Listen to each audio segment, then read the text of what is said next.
Hi everyone, welcome back to the Murder Tapes podcast, episode 5. I hope you all are getting ready to spend time with your family for the holidays. I know I am. I'm super excited because I have a little bit of extra time off, which doesn't usually happen. I mentioned in the last episode that my baby brother has been staying with us for the week, and we had so much fun. He just left the other day. We got to go to the Home Alone live orchestra concert. We went to go see the new Willy Wonka movie in 4D. There was like bubbles, rain, all types of stuff. It was really fun. And then we went Christmas shopping. This is my favorite time of the year, minus the weather, of course, because I hate the cold weather. I was born in April, so the warm weather is where it's at. But I've had so much hot cocoa and marshmallows, it's actually a problem. I think I went through all of the hot cocoa I have, and I literally just ordered more marshmallows on Amazon. So aside from that, I'm hoping that I get to go see my family and go ice skating with them before it gets too cold in Texas because, like I said, I do not like the cold weather. You will not catch me outside when it's cold.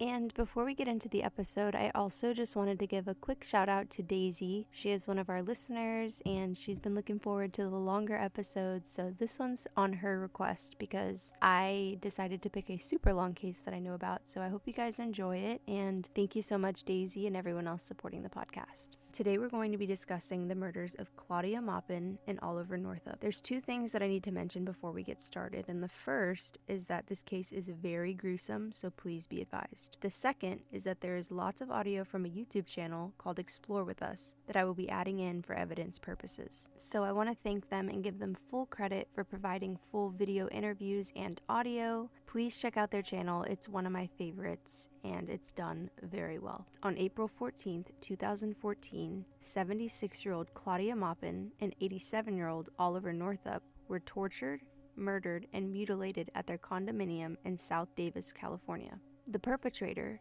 Daniel Marsh, would shock the world because he was only 15 when he committed this horrifying crime, and because his psychopathy score was 35.8 out of 40, which is higher than Jeffrey Dahmer's 23 out of 40 score and John Wayne Gacy's 27 out of 40 score. He also had a high IQ of 114, and it was later discovered that he didn't leave a single item with DNA. There were no footprints, fingerprints, or any other evidence other than his confession that lined up perfectly with the crime scene. There is no doubt that if he wasn't caught, he most definitely would have continued to murder others. It took hours into his interrogation for him to finally confess to what he did, only after police played him a phone call that his best friend and ex-girlfriend made to police. I will play both of them before we get into the details. The first recording is going to be of his best friend's phone call to the police, as this is chronologically correct. Is there a way to just remain anonymous, or you can leave whatever type of message you want to leave him.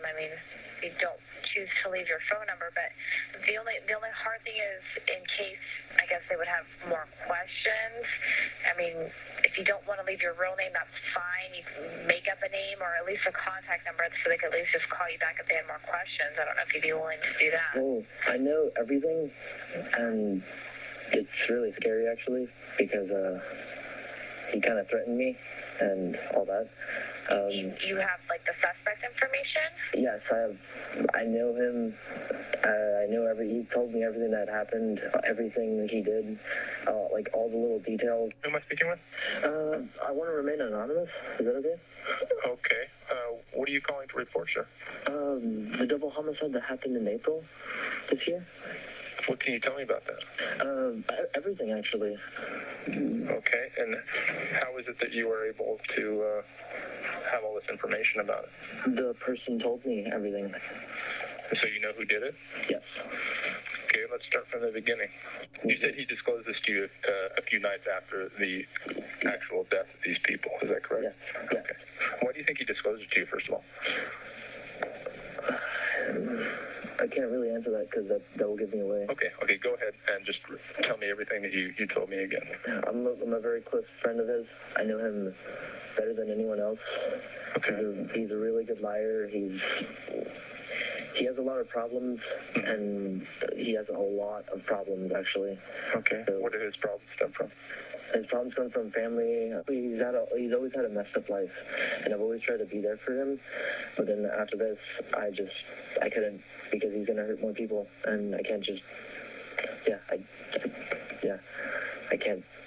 Okay. What's your concern? What's your concern about remaining anonymous? The reason why I don't. If he finds out it's me, because if he finds out it's me, he's gonna try to after me or try to get his friends after me, and I don't want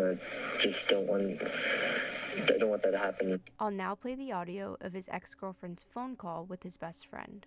So I was on the phone with his ex-friend in my bedroom, and we were discussing him.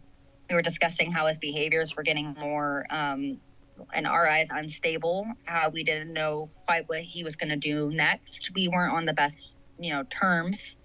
And it was also very close to our relationship ending. So things were tense. We were discussing on our next move, and I feel my phone vibrate while I'm on the phone. I don't pay any mind to it at first. I continue the conversation with me and his friend at the time. But after a couple minutes, I finally look down, and it's a text from him. And he said, "Remember when I said I would break into your house," or something along the lines of that. It's not a direct quote. I'm assuming he had previously made a joke about that, but I don't quite remember. I thought, that's funny. Continued the conversation. And not long after, my bedroom door opened, and he walked in my room. It was very late at night. All my family was asleep. No one had known that he had was in my house, obviously.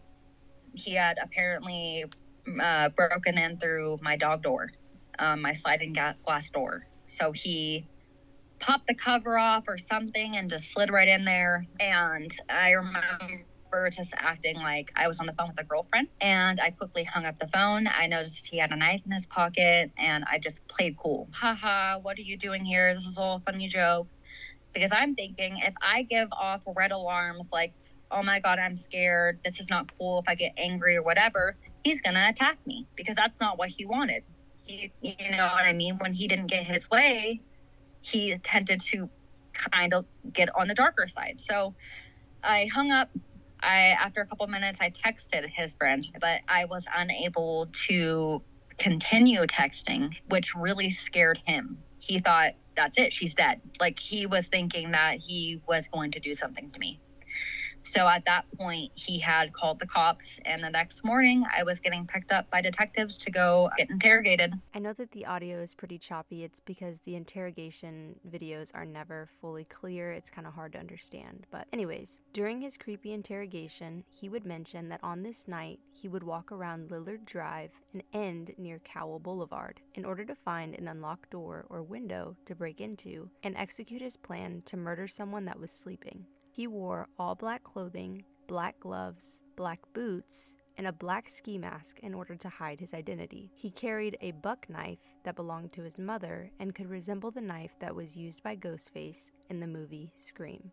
After walking around and checking over 50 different locks and windows around the neighborhood, he ended up at Claudia and Oliver's residence and cut the back window screen in order to gain entry into their home. He then made sure he could hear snoring before approaching their bedroom. He would confess that he would proceed to watch the couple sleeping and stand over their bodies, trembling in excitement because he was finally able to commit a murder, something he had always dreamt of doing. While smiling, he confessed that Claudia had woken up and screamed, but he quickly covered her mouth and began to stab her repeatedly through her torso. Seconds later, Oliver also woke up and looked over to find Claudia pleading for her life, but before he could do anything, Daniel looked him in his eyes and stabbed him in the neck. Right after stabbing him in the neck, he continued to stab and punch Claudia all over until he saw her body twitching. He then went back to Oliver to repeat what he had just done to her. Oliver was holding his neck and gargling when Daniel continued to stab him until he died. A notable stab area was his forehead. He would admit that his force while stabbing them was so strong that he could feel the knife scraping against their bones. Claudia's eye was almost taken out by the knife, but he gave up as he found it to be too difficult. He then began cutting up her legs and cutting up Oliver's face. Daniel would also mention that he took his phone out after doing these things and shined his flashlight over the couple in order to see what he had just done. It's important to note that while he's confessing to what he did in his interrogation video, he's laughing, eating, and drinking water normally, showing no signs of empathy. He also admitted that he felt pure happiness, adrenaline, and dopamine while committing the murders. He argued that stabbing them repeatedly felt better than slitting Oliver's throat because their fighting heightened his experience. These are all signs of sadism. Sadists enjoy watching others suffer and fight for their lives. These types of people enjoy scary movies, violent video games, torturous videos, fight videos, etc. It's important to note that simply liking a scary movie or a scary video game doesn't make you a sadist. I, for example, love horror movies and shows, such as the Halloween series, Bates Motel, The Conjuring, the list goes on, but I don't have the desire to harm anyone or watch these films over and over again for satisfaction purposes. I, like most of the population, usually close my eyes throughout the whole film and have nightmares after watching. Claudia's autopsy would reveal that she was stabbed 67 times, and Oliver's would reveal he was stabbed 61 times. Unfortunately, Daniel wasn't done. He then opened both of their torsos and placed a phone inside of Claudia and a cup inside of Oliver. These items were on their kitchen counter. The couple would be found after the family would call in a welfare check because they hadn't answered their phones or shown up to church. Oliver also had a gig with his folk band that he didn't attend, which left their family suspicious. When they arrived at their home with police, they went to the back of the house after not getting a response when they saw the cut in the window screen and proceeded to look through the bedroom window. Bloodstains would be visible. When police flashed their lights, they saw the victims, leading them to forcibly open the door. Claudia's daughter Victoria would state it was hard to make her mother's body presentable in an exclusive video interview with YouTube channel Explore With Us. I'm going to include the audio now. I was just really intent on seeing my mother. I wanted to see her face, but I didn't know her face was destroyed. So the coroner was saying no.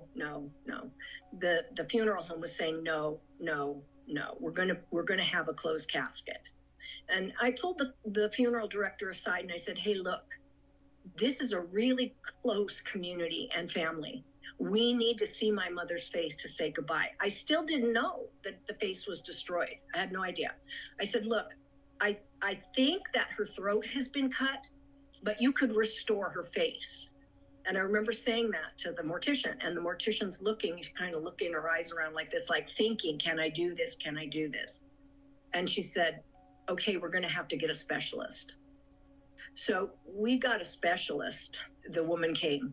And when we finally did see our mom, she looked like our mom. We're now going to analyze his childhood. When he was just 10 years old, he thought about murdering his kindergarten teacher. This was because his mom left his dad for her. He blamed her for his family falling apart and wanted her to suffer. The scariest part is that he knew where she lived. Interestingly enough, when he was just 12 years old, he saved his dad's life. This was strange to me because how could someone so evil save their dad's life? His father was driving while he started having a heart attack. Daniel grabbed the steering wheel and pulled over and then proceeded to push on his dad's chest in order to restart his heart. According to the Sacramento Bee, he was honored at the annual Heroes Luncheon in 2009 by the American Red Cross. When he entered the 9th grade, his feelings of murder grew stronger, and he stated anytime he looked at someone, including family members and strangers, he got flashes of him murdering them in torturous ways. I'm now going to include audio of Oliver's son explaining different violent incidents that Daniel took part of as a kid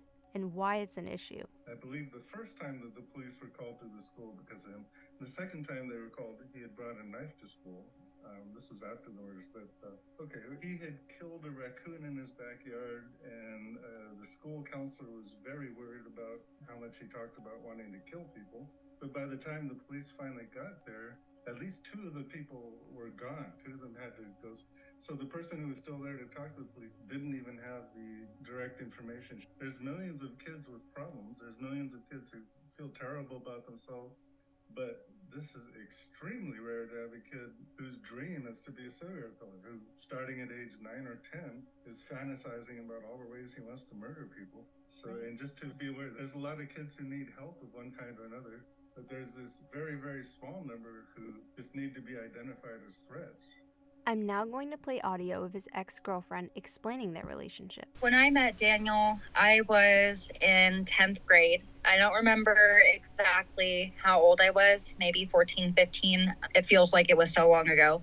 But when I met him, he was part of my friend group, and he just had the same sense of humor as me, and we kind of just developed a friendship out of that that eventually formed, obviously, into a relationship. He was very nice to everyone at face value, for sure. If you didn't know him right off the bat, he seemed very pleasant, very charismatic. He'd be quick to get in a conversation and talk jokes and music and all of that. I don't think you would ever be able to tell just by meeting him that the following events would have ever unfolded. I was actually adamantly trying to end the relationship, and he was essentially like coercing me into not ending it until we made it to exactly a year. So I wasn't able to leave the relationship when I wanted to. I started noticing that things were off with him, but it kind of just started off. We were really young. We were kids, we were part of the edgy metal scene, so we were all enveloped into dark humor and just pushing the limits for whatever. And I noticed that he just kind of had this extra darkness to him that progressively started coming out as we got further and further into the relationship. I think the biggest red flag, and people are probably going to think I'm crazy for even staying with him after this. Again, I was young and dumb. He was very interested in watching real life videos of people dying, and I was really uncomfortable with it. A lot of the stuff that I saw actually still haunts me to this day. But again, young and dumb, I just kept pushing. That was like the biggest red flag. And besides that, he would just make jokes about, killing people or the Columbine shooters and jokes about that very, very, very dark humor. He would joke about just any sort of tragic event that could have happened, where people died, he would joke about it. Towards the end of his interrogation, the interrogator then brought up that Daniel had previously stated that he thinks about murdering everyone he comes in contact with, and questions if he had thought about murdering him too, to which he responds, yes. The interrogator proceeds to ask how he would kill him, to which Daniel responds that he would strangle him with his tie, beat his face into the mirror next to them until it broke, and then use the broken glass to cut his arteries. He would gouge his eyes out. He would smash his face into the wall, and then he proceeds to say, it's nothing personal. When I watched this part of the interrogation video, I literally got full body chills because the interrogator, first of all, is very, very well trained.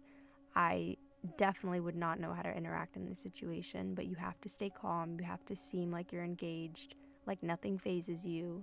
And he's just looking directly at this evil-ass man and just listening to what he says completely unfazed. You have to watch it. Interestingly enough, right after, he admits that he has no sympathy or empathy. This sense of self-awareness confirms that he's not psychotic and is aware of his actions. At the beginning of the episode, I mentioned that if he wasn't caught, he most definitely would have continued murdering people. This can be confirmed by Daniel Marsh himself, who stated even after the murders, he often looked for people to kill. His plan was to dress similarly and find random people to murder that were out alone or sleeping. He even mentioned wanting to beat someone to death with a baseball bat. Oddly enough, he would ask if his DNA was found at the crime scene, as if he was interested and if he could possibly have gotten away with it. The interrogator uses a typical technique in order to make him feel like he's on his side to get more information out, and tells him it was a well-executed crime, to which Daniel chuckles and says thank you. He could be seen alone in his interrogation room, crushing a can nearby and then throwing it. He then banged on the wall next to him and used his hands to act like he's slicing his own throat at the cameras. I'm going to include audio of Claudia's daughter again. This time, she's explaining her experience with seeing Daniel during the trial. And here he comes, and they bring him right up to me like this. If I turn like this, I could have touched him. Right. And I thought to myself in that moment, this is your chance, V, get him, right? And I thought I could just grab him, right? And I could just push him into the marble a couple of times. But I felt my daughter behind me, and she must have known what was going on because she wrapped her arms around me in this huge bear hug from behind.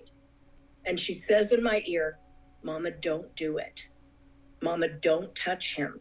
We need to go into the courtroom and we need to be there and understand. So don't do it, Mama. Don't do it. It was so hard to hear that Claudia's daughter couldn't take revenge into her own hands. I couldn't imagine going through what she and her family did and not being able to confront the perpetrator. They are all so graceful and strong. I'm now going to play Claudia's granddaughter's statement. It's kind of choppy as they were on an online call, but you can still hear it for the most part. So we went and it was in a little room, and they were like, we're going to bring you into a room at a certain time. And we went to go down the small little narrow hallway, and on one side was our family and the other side was his family, which was a little baffling to me, that we were literally 3 or 4 feet in front of each other. And they were teenagers mostly. It was very quiet and stoic, and my son's not responsible kind of like face, like just, but the teenagers were like just, I don't want to say a typical teenager because it's not, it wasn't typical behavior. It was almost mocking. And they had Free Daniel signs and t-shirts. And apparently they had started a site too, a Free Daniel Facebook page. And it was an awkward hour that we had to be with them. When I heard Claudia's granddaughter's statement, I was furious. Could you imagine being in the same room as someone that murdered your grandparents, and their family is wearing shirts advocating to free them? This speaks to his family member's character, and how psychopathy runs in the family. Finally, his best friend and ex-girlfriend got up to testify, which is so brave and amazing of them. Especially because in cases like this, friends and girlfriends, or boyfriends, usually don't report these things to police. Claudia's daughter will explain what happened in this moment. And then the friends got up, and his friends were just terrified. Young people, his girlfriend and his best friend, got up and testified that when he was as early as 10 years old, was talking about homicides and talking about, and actually hurting animals, and I saw him, because of course I watched him, right, the whole trial. So I saw him reacting to what his girlfriend and his friends were saying, and they couldn't even look at him. They were terrified, and he was looking at them like, I'm gonna get you. I mean, there was so much manipulation and anger, it just seething from him during that testimony of his friends. I'm now going to play audio from his ex-girlfriend explaining how she felt at the time. She also wanted to add in a message to share with Claudia and Oliver's family. And I really don't remember much of it. I went into straight panic mode. All I remember is I started uncontrollably crying on the stand, and they had to bring out a dog for me at some point, and they had to actually just take a whole break and let me go for a second and recuperate and come back. I barely remember seeing Dan's face. I barely remember seeing anybody. I know I looked at the victim's family, and I know I saw them, but I don't remember anything about it because it was just such, I just blacked out essentially. And I remember that I was on the stand, and this is also something that I just feel the utmost guilt about, because I didn't know how to answer questions when I was on the stand. I just kept saying, I don't know. I tried to give the most information I could, and they were asking very specific things, and I was panicking, and I just kept saying, I don't know. And I left the courtroom saying, oh my God, I did not help them at all. I did not give them any information to this case that's going to make sure that he stays away. I just kept saying, I don't know. And all I could think of at the time is that I wanted to talk to the victim's family. I remember he tried to plead insanity, and that's what me and his ex-friend were essentially there for, is to be like, no, this was calculated, it was planned, and it was executed with precision and celebrated after the fact. There was no, oh, I kind of went crazy and this happened, and oh my God, now I regret it. It was like, I took out the steps to make sure I did this right. I did it, and I'm happy I did it. I would just first and foremost apologize. I would say, I'm sorry. I'm so sorry that you waited so long. I'm so sorry you spent those 6 months wondering what happened and all the horrific things that it must have put your family through, and for that they were investigated. They had to turn over every leaf, and really we held the key to stop that part of their suffering. And no matter how much I think about this situation, there's always going to be that level of damn it, why didn't I just go to the cops immediately? Why did I prolong it for so long? What was there to think about? I mean, we ended up in the same place anyways. Like I said earlier, no amount of planning will ever make you ready for that situation. That's the one thing, if I had one thing to go back in time and change, that would be it. I've realized your intuition, your gut feeling when you're unsettled, that feeling of offness, it really holds some power to it and some truth, and you should definitely listen to that. Never go along with something you're not comfortable with. Daniel was tried as an adult, but unfortunately, due to policy changes made in both 2016 and 2018, he was entitled to a fitness hearing. A fitness hearing is a session in court where a judge can decide if they think a person is fit to stand trial. In this case, it would suggest that Daniel could appeal to be sent back to juvenile court, meaning he would be eligible for parole and released at the age of 25. People like Daniel Marsh won't change their evil, deceptive ways, even with therapy. Claudia's granddaughter would protest this law with other people that were fighting against similar cases. They even went as far as standing on the state capitol steps all day, lobbying in order for the governor to veto the law. This didn't work, but Daniel's appeal also didn't work. It was determined by the court that because the sentencing was finalized before the new policies were active, he wouldn't be able to use these new laws for his appeal.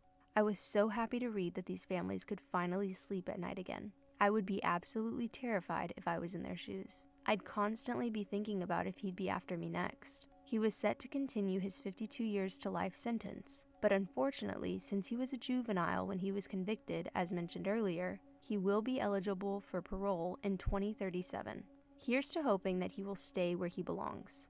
I have chills thinking about him being out in the future. There's one more important detail that angers me more than anything. In 2018, he was able to give a TED Talk. Yes, I know, a TED Talk called Embracing Our Humanity. During this talk, he talks about his childhood, trauma, and how his life in prison has been going. In my opinion, he shouldn't have been given the opportunity to have a TED Talk. It probably made him feel as if he was influential, and it most definitely boosted his ego. The victims' families not only had to see him in court, but they also had to deal with the idea of him possibly getting out of jail and having a TED Talk. It's absolutely ridiculous and tone deaf on the channel's part. It has since been removed, but the transcript is available. Daniel would say that he felt alienated as if he was hated and completely irrelevant as a child. He would also claim that prison has changed him and that he now knows the true value of human connection. He would even go as far as saying that we need to learn to respond with love even in hard situations. The part that sent chills down my whole body is that right after this talk came out, he got tattoos resembling the wounds of Claudia and Oliver that he inflicted. This goes to show that he is truly psychotic and deserves to rot in hell. Now, before I give my finishing thoughts about this case, I'm going to play audio of Claudia's granddaughter describing her grandma. My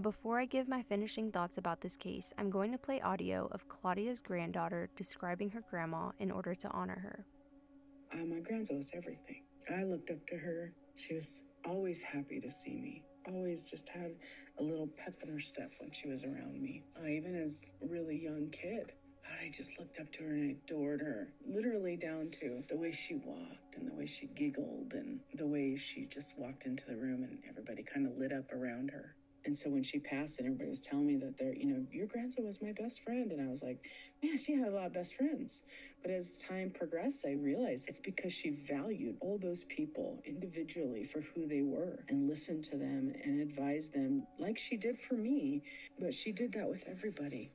Now, to honor Oliver, I'm going to play his stepdaughter's audio of her explaining him and Claudia's adorable relationship. He was a strong personality. He was very honest. He was very by the book. He was very much a rule follower. And he had raised 6 children prior to marrying my mom. He had had all of his children with his first wife. And he was a good stepfather to my brother and to me. He was a terrific husband to my mom, and he was a terrific husband to Claudia. And even though they had, some of their interests were very different compared to like my mom and his favorite activities, he was a great husband. And he loved practicing law. And that was one of the things that made it all the more ironic, which is not even strong enough of a word, that they would that somebody like that would take their life. Same with Claudia, being a life counselor in her past and doing spiritual counseling. It was just, he couldn't have picked two more people that would have advocated more for his like rights as a human had they known each other when they were alive. He was in his 70s, I believe. And I came over to the house one night where he and my mother had lived, and he's watering the garden with a hose in his hand and a cocktail. And I said, "What are you doing?" And he said, "I don't have a lot of time left." And I didn't know what he meant, but he was trying to segue into how he had met a woman and he was serious about her, and I was probably going to meet her in person very shortly. And then I meet Claudia, and we're in the house, and it wasn't the same evening, but it was sometime thereafter, not too long. And I asked her how she met Chip. And this is pre-online dating, so to speak. And she says she met him in the Man catalog. And I said, "What's the Man catalog?" And she pulls out a copy of the church directory from the Unitarian Church. And it had these color pictures of all the members. And she said, "Honey, I saw him in here." She was a Buddhist, and she had narrowed down some of the religions that she thought she would be most compatible with. And she had chosen Unitarians as one that might work. So she said, "I found him in the Unitarian catalog." And I look at the picture and I said, "Claudia, my mom's in this picture." And she said, "I know, I had seen him before, but later I heard your mom had passed away, and that's when I decided he's the one I'd like to meet."